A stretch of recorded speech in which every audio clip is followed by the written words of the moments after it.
Hans Christian Andersen was a genius who believed in the simple virtues of charity, friendship, and personal dignity. His stories are filled with optimism and a sincere belief in God. This was the house in which he was born in 1805, the son of a washerwoman and a poor shoe cobbler. He was a strange little boy who saw and heard things that nobody else in the town could understand. Old houses showed him their ghosts.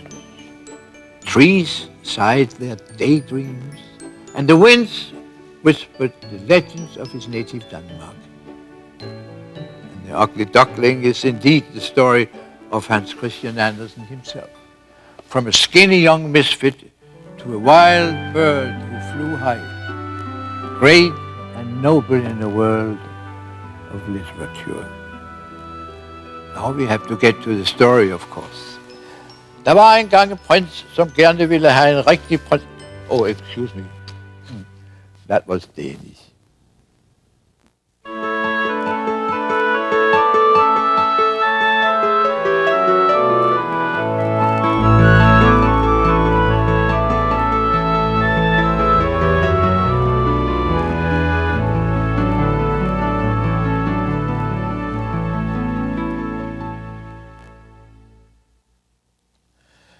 Now, what I have in my hand here is a pea pot.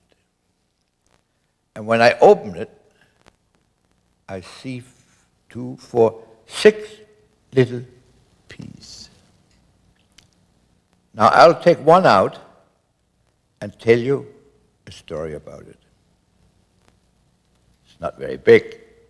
Imagine that. Such a little thing. The story I'm going to read to you is called The Princess and the Pea.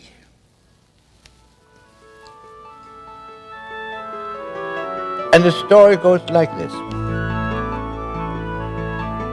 Once upon a time, there was a prince who wanted to have a princess of his own.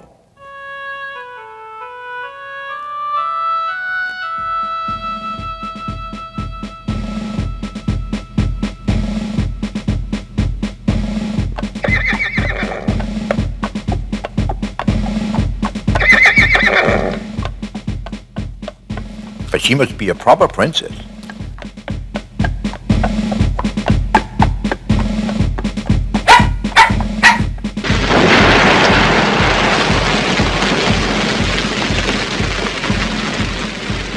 So he traveled all over the world in order to find such a one.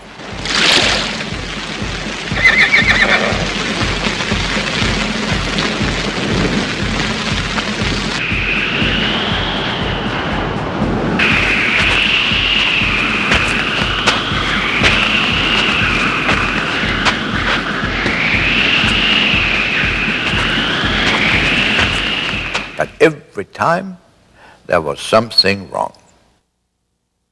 There were plenty of princesses, but he could never quite make out if they were real princesses. There was always something that wasn't quite right. So he came back home and was very much upset because he did so long for a real princess.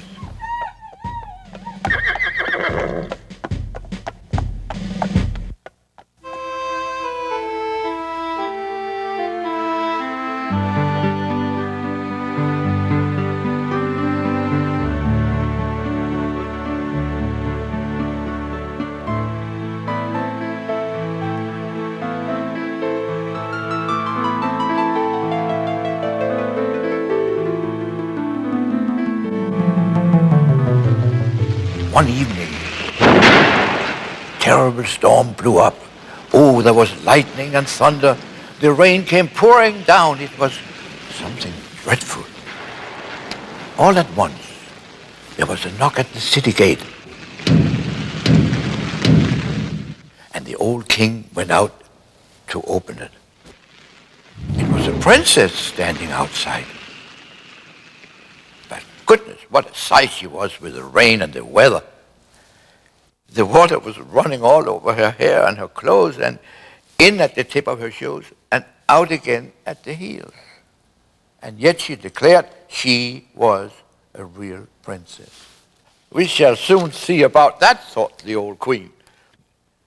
She didn't say anything, but she went into the bedroom, took off all the bedclothes, and placed a pea on the bottom of the bed. Then she took 20 mattresses and laid them on top of the pea.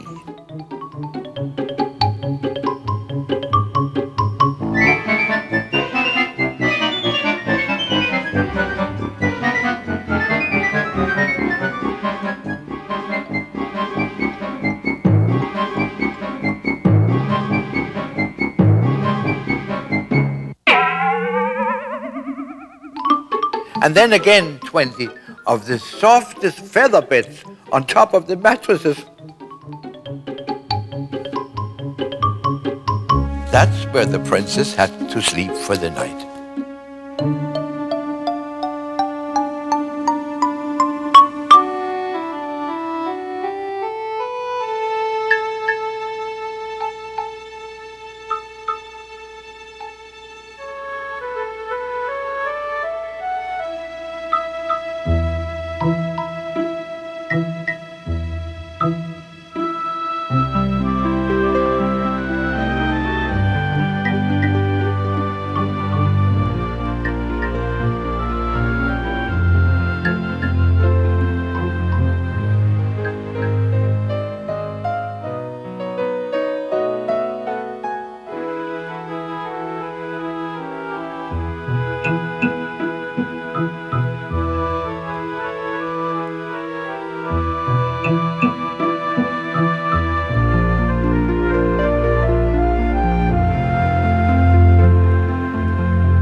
Morning, they asked her how she had slept.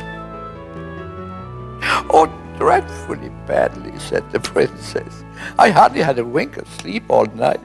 Goodness knows what there was in that bed. I was lying on something so hard that I'm simply black and blue all over.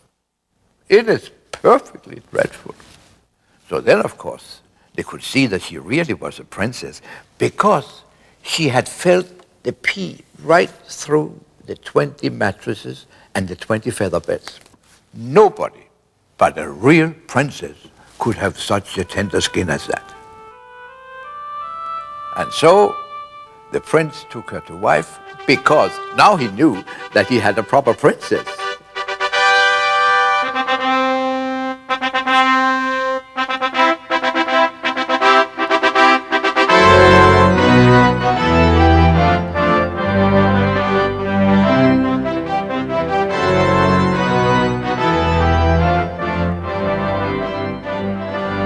And the pea was sent to the museum where it is still to be seen. Unless, of course, somebody has taken it.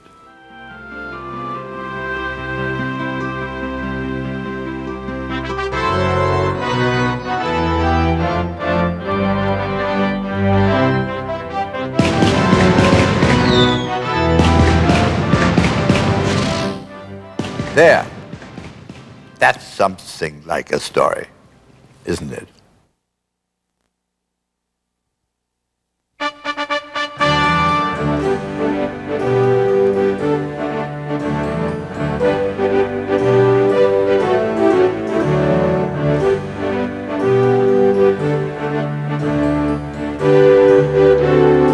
Now, this is a story I'm going to tell you now. I don't know if you would believe it, but it's true. So they say. Yeah. The title of it is The Emperor's New Clothes. Many years ago, there lived an emperor who was so tremendously fond of fine new clothes that he spent all his money on being elegantly dressed. He took no interest in his army or the theater or in driving through the country unless it was to show off his new clothes. He had different clothes for every hour of the day, and just as you might say of a king that he was in the council chamber, so it was always said of the emperor, he is in his wardrobe. Yeah. There was plenty of fun going on in the city where the emperor lived. Strangers were continually arriving, and one day there came two swindlers.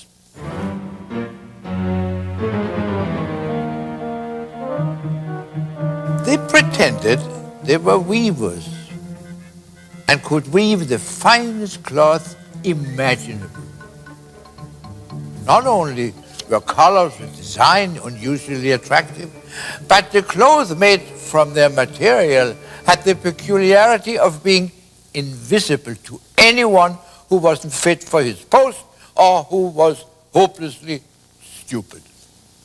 Now, what do you think of that? They must be wonderful clothes, thought the emperor. If I had some, I could find out which of my statesmen were unfit for their post and also be able to tell the clever ones from the stupid. Yes, I must have some of that stuff woven for me at once. And he paid down a large sum of money to the swindlers straight away, just to enable them to start work. Have to do this once in a while. And they did. They put up a couple of looms and pretended to be working, although there were absolutely nothing to see in the loom. They coolly demanded the most delicate and the finest gold thread, which they promptly stowed away in their own bags. And then they went on working far into the night at their empty looms. Well, now I wonder how they are getting on with the work, said the emperor to himself. But there was one point that really made him feel rather anxious, namely, that a man who was stupid or quite unfit for his post would never be able to see what was woven. Not that he need have any fears for himself. No, he was quite confident about that. But all the same, it might be better to send someone else first, of course, to find out how things were going. Everyone in the city had heard of the mysterious power possessed by the cloth, and they were all eager to discover how incapable or stupid his neighbor was. I'll send my honest old prime minister to the weavers, thought the emperor.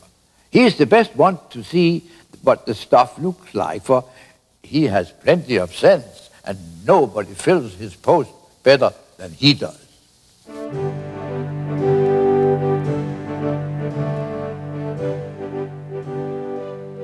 Off went the honest old prime minister to the workshop where the two swindlers sat busy at their empty looms.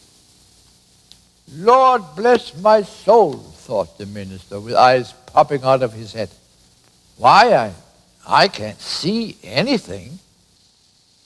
But he was careful not to say so. The two swindlers begged him to take a closer look. Didn't he find the colors and design most attractive? They then pointed to the empty loom, but although the poor old minister opened his eyes wider and wider, he couldn't see a thing, for there wasn't a thing to see.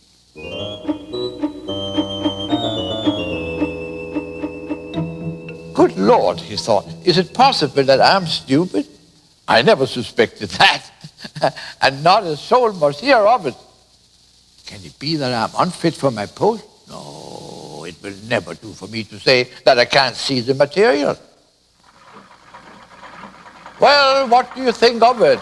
Asked the one who pretended to be weaving. Oh, it is charming, quite exquisite, said the old minister, looking through his spectacles. What a pattern and what coloring. I shall certainly tell the emperor how pleased I am with it. Yeah. Oh, we are so glad to hear that, said the Swindlers, and they then gave details of the colors and the peculiar design.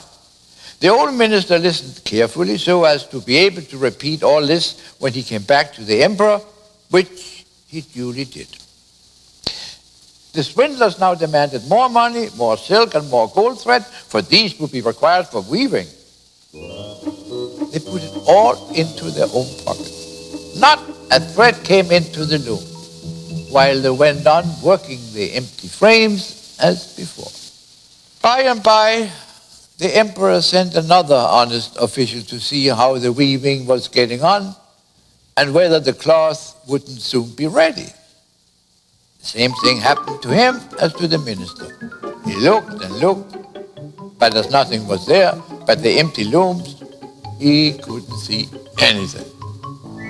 There, isn't it a handsome piece, said the Swindlers, as they pointed out the beauty of the design, which wasn't there at all.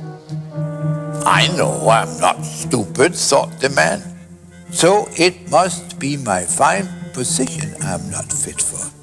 Some people might think that rather funny, but I must take good care they don't get to hear of it. And then he praised the material which he couldn't see and assured them of his delight in its charming shades and its beautiful design. Yes, it is quite exquisite, he said to the emperor when he got back. The splendid material became the talk of the town. And now the emperor himself said he must see it while it was still in the loom. Quite a throng of select people, including the two honest old officials who had been there already, went with him to where the crafty Swindlers were now weaving for all they were worth, without the vestige of a thread. Look, isn't it magnificent, said the two honest officials. If your majesty will but glance, what a pattern, what a coloring. And they pointed to the empty loom, feeling certain that the others could see the material. What is this? Thought the emperor. I can't see a thing.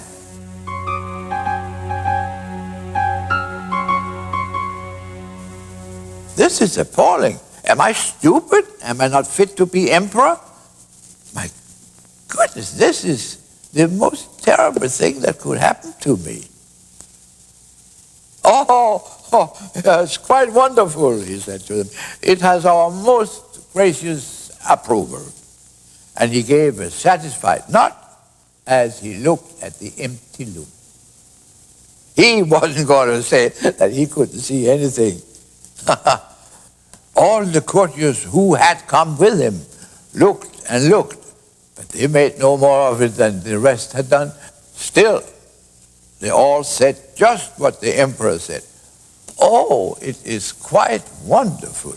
And they advised him to have some clothes made from this splendid new material and to wear them for the first time in the grand procession that was shortly taking place. Magnificent, delightful, superb were the comments that ran from mouth to mouth. Everyone was so intensely pleased with it. On each of the Swindlers, the emperor bestowed a knighthood with a badge to wear in his buttonhole and the title of Imperial Weaver.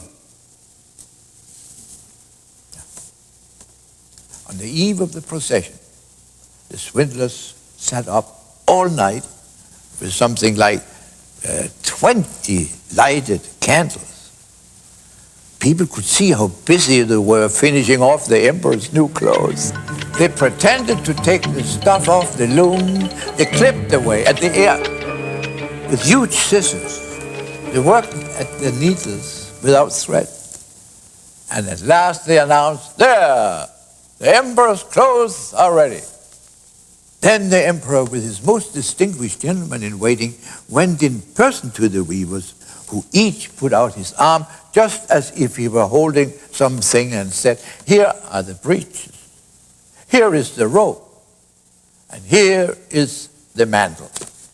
and so on. They are all as light as gossamer. You can hardly feel you have anything on. That's just the beauty of them. Yes, indeed, answered the gentleman in waiting. But they could see a thing, for there wasn't a thing to see. Now, will your Imperial Majesty be graciously pleased to take off your clothes? Said the swindlers. Then we can fit you with the new ones. There, right in front of the big mirror. So the emperor took off the clothes he was wearing, and the swindlers pretended to hand him each of the new garments they were supposed to have made, and they touched him at the waist as if they were fastening something on. It was the train, and the emperor turned and twisted in front of the mirror. Oh, goodness, how well this suit, your majesty.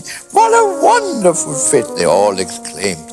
What a cut, what colors, what sumptuous robes. The master of ceremonies came in with an announcement.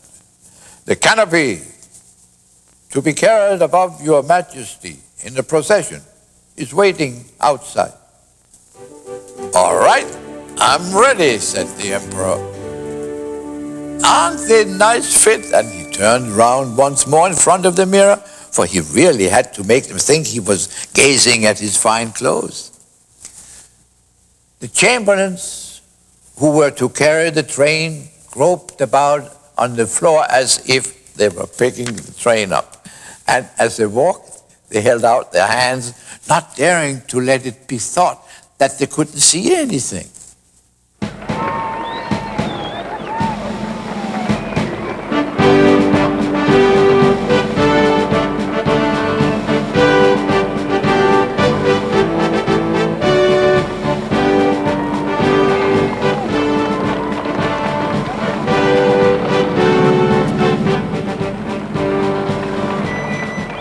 There marched the emperor in the procession under the beautiful canopy, and everybody in the streets and at the windows said, goodness, the emperor's new clothes are the finest he has ever had.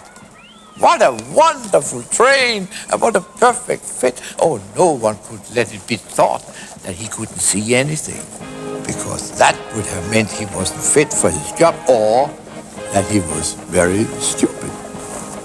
Never had the emperor's clothes been such a success. But he hasn't got anything on, said the little child. Goodness gracious, do you hear what the little innocent says? Cried the father, and the child's remark was whispered from one to the other. He hasn't got anything on. That's a little child saying that he hasn't got anything on. Well, but he hasn't got anything on, the people all shouted at last, and the emperor felt most uncomfortable, for it seemed to him that the people were right. But somehow he thought to himself, I must go through with it now, procession and all. And he drew himself up still more proudly, while his chamberlains walked after him, carrying the train that wasn't there.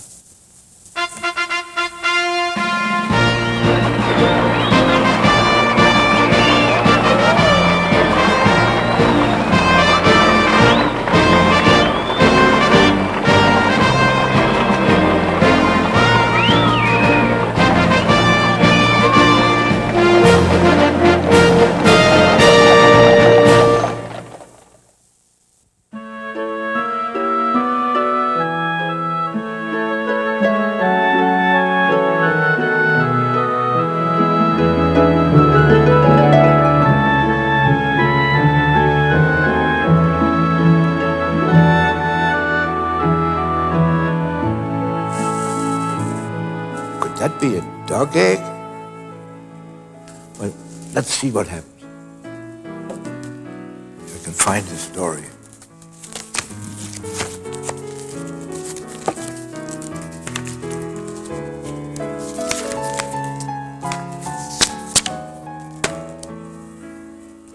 The Ugly Duckling.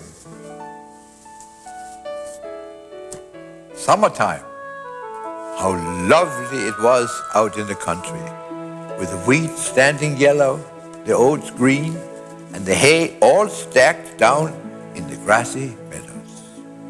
And there went the stork on his long red legs, chattering away in Egyptian, for he had learned that language from his mother. The fields and meadows had large woods all around, and in the middle of the woods there were deep lakes. Yes, it certainly was lovely out in the country. Bathed in the sunshine stood an old manor house with a deep moat around it. And growing out of the wall down by the water were huge dock leaves. The biggest of them were so tall that little children could stand upright underneath. The place was as tangled and twisty as the densest forest. And here it was that a duck was sitting on her nest. It was time for her to hatch out her little ducklings, but it was such a long job that she was beginning to lose patience. She hardly ever had a visitor. The other ducks thought more of swimming about in the moat than of coming and sitting under a duck leaf just for the sake of a quack with her. No. At last, the eggs cracked open one after the other. Peep, peep, peep. I can do better peeps. Peep, peep, peep. And all the yolks had come to life and were sticking out their heads. Quack, quack, said the mother duck. And then the little ones scuttled out as quickly as they could, prying all round the green leaves, and she let them do this as much as they liked, because green is so good for their eyes. Oh, how big the world is, said the ducklings. And they certainly had much more room now than when they were lying in the egg. Oh, do you suppose this is the whole world, said the mother. Oh, why, it goes long, long way past the other side of the garden, right into the parson's field. But I've never been as far as that. Well, you're all out now, I hope. And she got up from her nest. Oh, no, not all. The largest egg is still here. However long will it be? I can't bother about it much more. And she went on sitting again. Well, how is it going? Asked an old duck who came to pay a call. There's just this one egg that's taken such a time, said the sitting duck. It simply won't break. But just look at the others, the loveliest ducklings I have ever seen. They all take after their father, that wretch. But why doesn't he come and see me? Let's have a look at the egg which won't crack, said the old duck. I'll bet this is a turkey egg, and that's how I was bamboozled once. The little ones gave me no end of trouble, but they were afraid of the water. Fancy that, isn't it? I just couldn't get them to go in. I quacked and I quacked, but it was no good. Let's have a look at the egg. Ah, that is the turkey's egg. Depend upon it. Let it be, and teach the others to swim. I think I'll sit just a little while yet, said the duck. I've been sitting so long that it won't hurt to sit a little longer. Grease yourself, said the old duck, and away she waddled. At last, the big egg cracked, and there was a peep, peep from the young one as he tumbled out, looking so large and ugly. The duck glanced at him and said, my, what a huge, great duckling that is. None of the others look a bit like that. Still, it's never a turkey chick, I'll be bound. Well, we shall soon find out. He shall go into the water if I have to kick him in myself. The next day the weather was gloriously fine, with sun shining on all the green dock leaves. The mother duck, with her whole family, came down to the moat. Splash! Into the water she jumped. Quack, quack, she said, and one after the other, the ducklings plumped in after her. The water closed over their heads, but they were up again in a moment and floated along so beautifully. Their legs worked of their own accord, and now the whole lot were in the water. Even the ugly grey duckling joined in the swimming. It's no turkey, that's certain, said the duck. Look how beautifully he uses his legs and how straight he holds himself. He is my own little one, all right. And he's quite handsome. When you really come to look at him. Huh? Quack, quack. Now come along with me and let me show you the world and introduce you all to the barnyard. But mind and keep close to me so that nobody can step on you. And keep a sharp lookout for the cat. Then they made their way into the dockyard. Oh, there was a fearful noise going on, for there were two families fighting for an eel's head. And after all, it was the cat that got it. You see, that's the way of the world, said the mother duck, and licked her bill, for she too had fancied the eel's head. Now then, where are your legs, she said. Look sharp and make a nice bow to the old duck over there.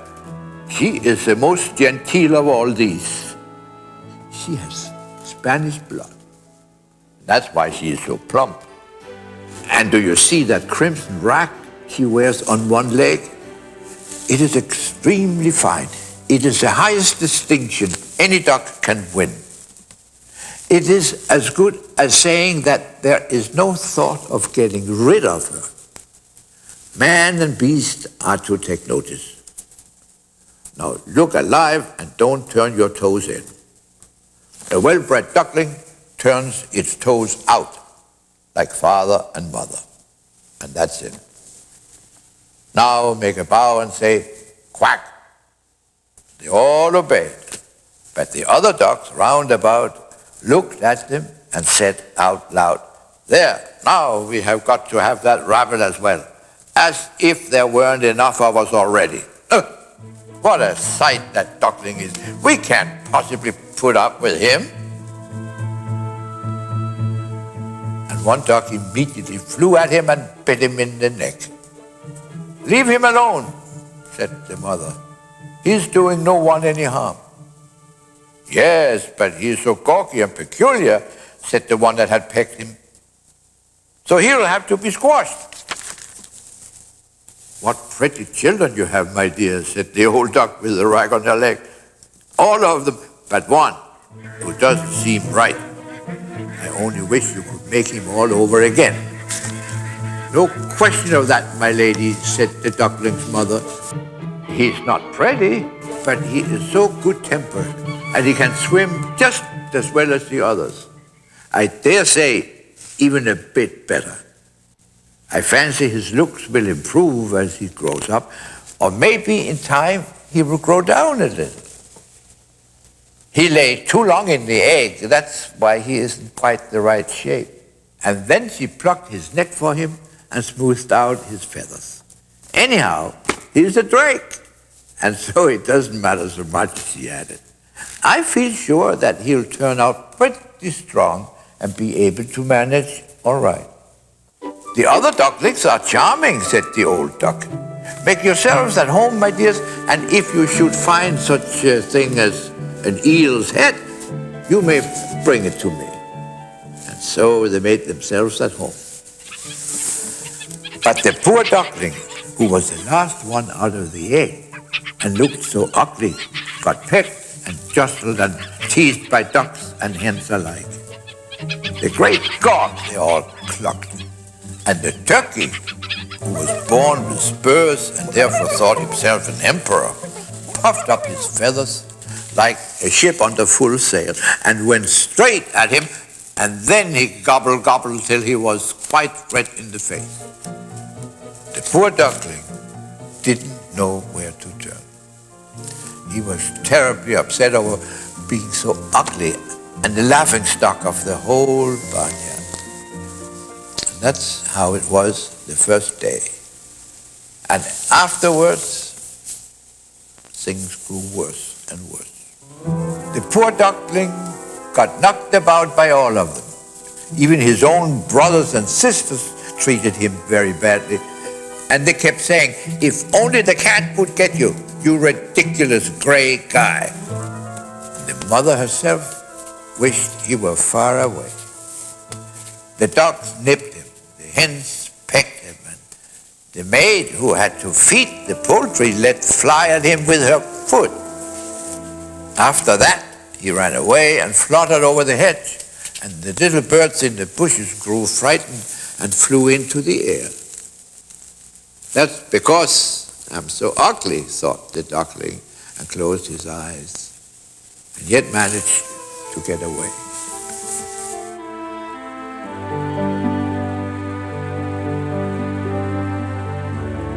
And eventually he came out to the great marsh where the wild ducks live, and lay there all night utterly tired and dispirited.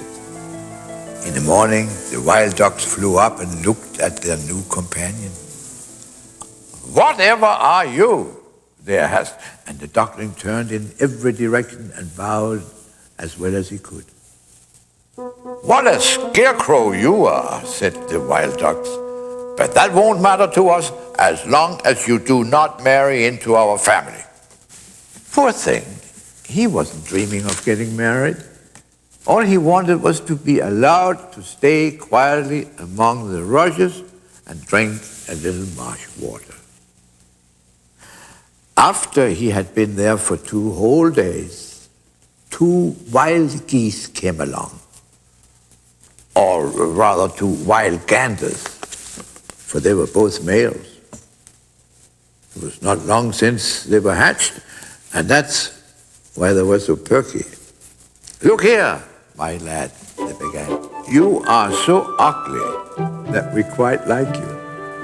Will you come in with us and migrate? Not far off, just in another marsh. And there are some very nice young wild geese, none of them married, and they can quack beautifully. Here is the chance for you to make a hit, ugly as you are." Bang, bang, suddenly echoed above them, and both the ganders fell down dead in the rushes.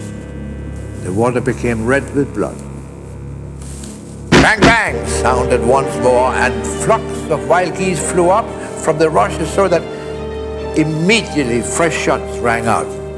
A big shoot was on. The party lay ready all around the marsh.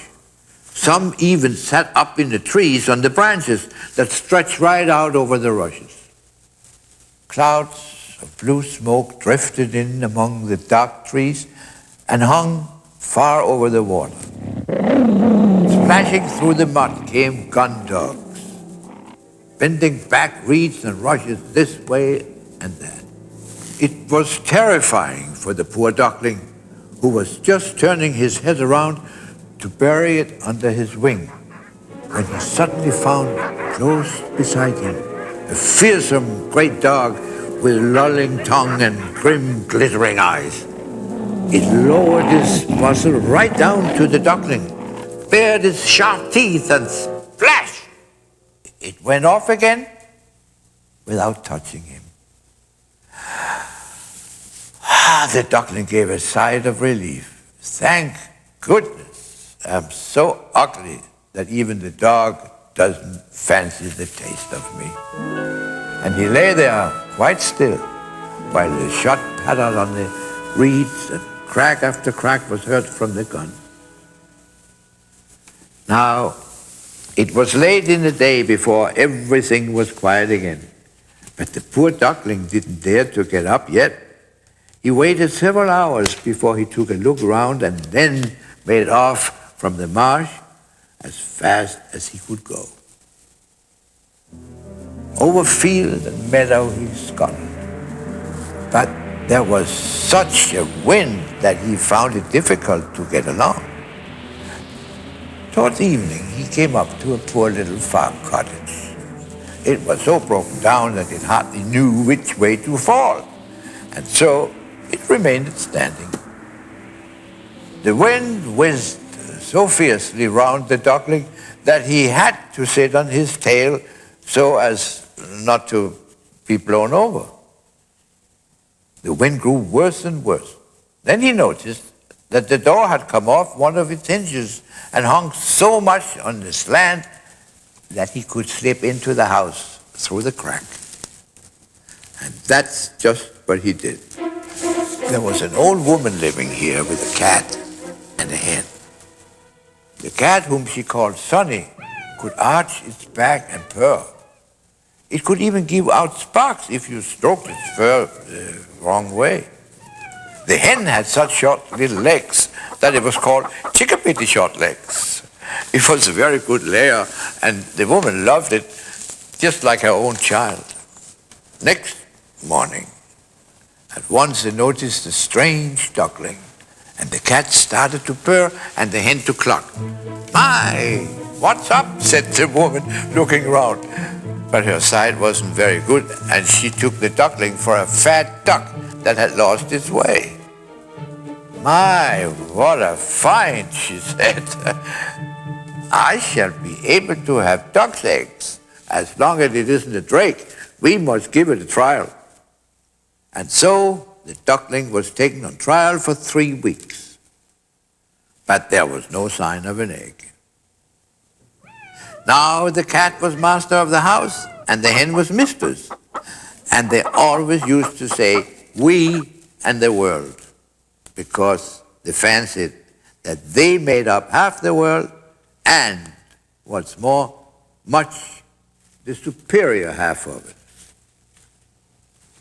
The duckling thought there might be 2 opinions about that, but the hen wouldn't hear of it. "Can you lay eggs?" she asked. "No." "Well then, hold your tongue, will you?" And the cat asked, "Can you arch your back or purr or give out sparks?" "No." "Well then, your opinion is not wanted when sensible people are talking." And the duckling sat in the corner, quite out of spirits. Then suddenly he remembered the fresh air and the sunshine, and he got such a curious longing to swim in the water that he just couldn't help it. He had to tell the hen. "What's the matter with you?" she asked. "You haven't anything to do, and that's why you get these fancies? They will soon go, if only you lay eggs or else purr or something." "But it is so lovely to swim in the water," said the duckling. "So lovely to duck your head in it and dive down to the bottom." "Most enjoyable, I'm sure," said the hen. "You must have gone crazy. Ask the cat about it. I've never met anyone so clever as he is. Ask him if he's fond of swimming or diving. I say nothing of myself. Ask our old mistress, the wisest woman in the world. Do you suppose that she is keen on swimming and diving?" "You don't understand me," said the duckling. "Well, if we don't understand you, I should like to know who would. Surely you will never try and make out you are wiser than the cat and their mistress, not to mention myself. Don't be silly, child. Give thanks to your Maker for all the kindness you have met with. Haven't you come to a nice warm room where you have company that can teach you something? But you are just as stupid, and there is no fun in having you here. You may take my word for it. If I say unpleasant things to you, it is all for your good. And that's just how you can tell which are your real friends. Only see that you lay eggs and learn how to purr or give out sparks. I think I'll go out into the wide world, said the duckling. Yes, do, said the hen. And so the duckling went off. He swam in the water. He dived down. But none of them would have anything to do with him because of his ugliness. Autumn now set in. The leaves in the wood turned yellow and brown. The wind seized them and whirled them about, while the sky above had a frosty look. The clouds hung heavy with hail and snow, and the raven who perched on the fence kept squawking, "Oh, oh!" He felt so cold. The very thought of it gave you the shivers.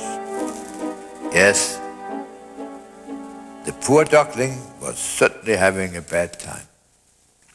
One evening, when there was a lovely sunset, a whole flock of large, handsome birds appeared out of the bushes.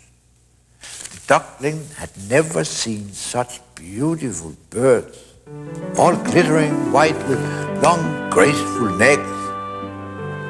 They were swans.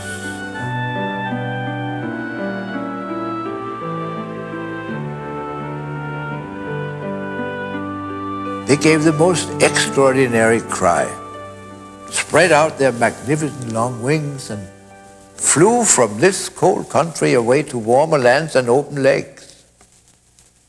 They mounted high, high up into the air, and the ugly little duckling felt so strange as he watched them. He turned round and round in the water like a wheel, and craned his neck in that direction, letting out a cry so shrill and strange that it quite scared even himself. Oh, he could never forget those beautiful, fortunate birds.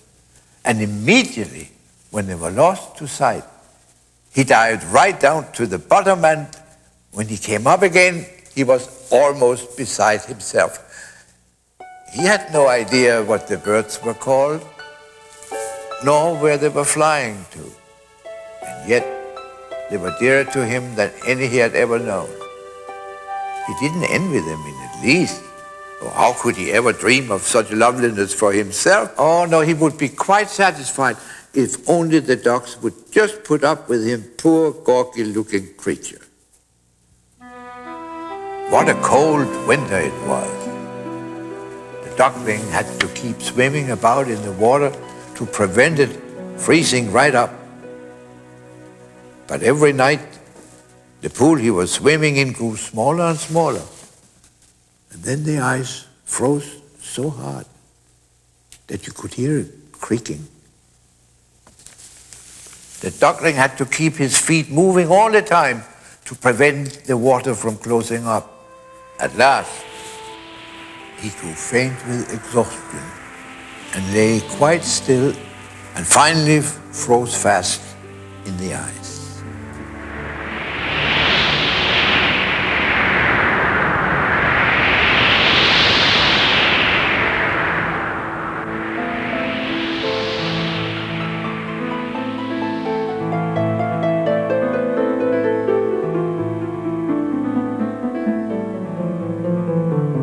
Early next morning, he was seen by a farmer who went out and broke the ice with his wooden clog and carried the duckling home to his wife. And there they revived him. The children wanted to play with him, but the duckling was afraid they meant mischief and fluttered in panic right up into the milk bowl, so that the milk slopped over into the room. The woman screamed out and clapped her hands in the air, and then he flew into the butter tub. And from there down into the flour bin and out of it again. Dear, dear, what a sight. The woman screamed at him and hit at him with the tongues, and the children tumbled over each other trying to catch him. Ah, how they laughed and shouted. It was a good thing the door was open. The duckling darted out into the bushes and sank down dazed in the new fallen snow. But it would be far too sad to describe all the want and misery the duckling had to go through during that hard winter. He was sheltering among the reeds on the marsh when the sun began to get warm again and the larks to sing. Beautiful spring had arrived. Then all at once he tried his wings. The whir of them was louder than before, and they carried him swiftly away. Almost before he realized it, he found himself in a big garden with apple trees in blossom and sweet-smelling lilac that dangled from long green boughs right over the winding stream. Oh, it was so lovely here in all the freshness of spring. And straight ahead, out of the thicket, came 3 beautiful white swans, ruffling their feathers and floating so lightly on the water. The duckling recognized the splendid creatures and was overcome with strange feeling of melancholy. I'll fly across to them, those royal birds. They will peck me to death for daring, ugly as I am, to go near them. Never mind. Better to be killed by them than be nipped by the ducks, pecked by the hens, kicked by the girl who minds the poultry, and suffer hardship in winter.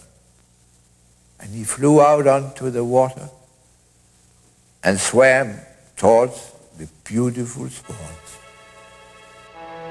As they caught sight of him, they darted with ruffled feathers to meet him. "Yes, kill me, cried the poor creature and bowed his head to the water, awaiting death. But what did he see? There in a clear stream, it was a reflection of himself that he saw in front of him, but no longer a clumsy grayish bird, ugly and unattractive. No, he was himself a swan.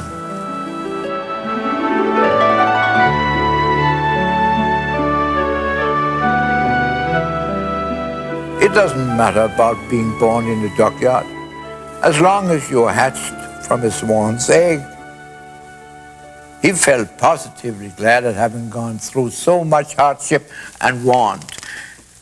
It helped him to appreciate all the happiness and beauty that were there to welcome him. And the 3 great swans swam around and round and stroked him with their beaks. Some little children came into the garden and threw bread and grain into the water. And the smallest one called out, "There's a new swan!" And the other children joined in with shouts of delight. "Yes, there's a new swan." And they clapped their hands and danced about and ran to fetch father and mother. Bits of bread and cake were thrown into the water, and everyone said, "The new one is the prettiest, so young and handsome." And the old swans bowed before him. This made him feel quite shy. And he tucked his head away under his wing. He himself hardly knew why. He was too happy, but not a bit proud, for a good heart is never proud. He thought of how he had been despised and persecuted, and now he heard everybody saying that he was the loveliest of all lovely birds. And the lilacs bowed their branches to him right down to the water, and the sunshine felt so warm and kindly. Then he ruffled his feathers, raised his slender neck, and rejoiced from his heart. "I never dreamed of so much happiness when I was the ugly duckling."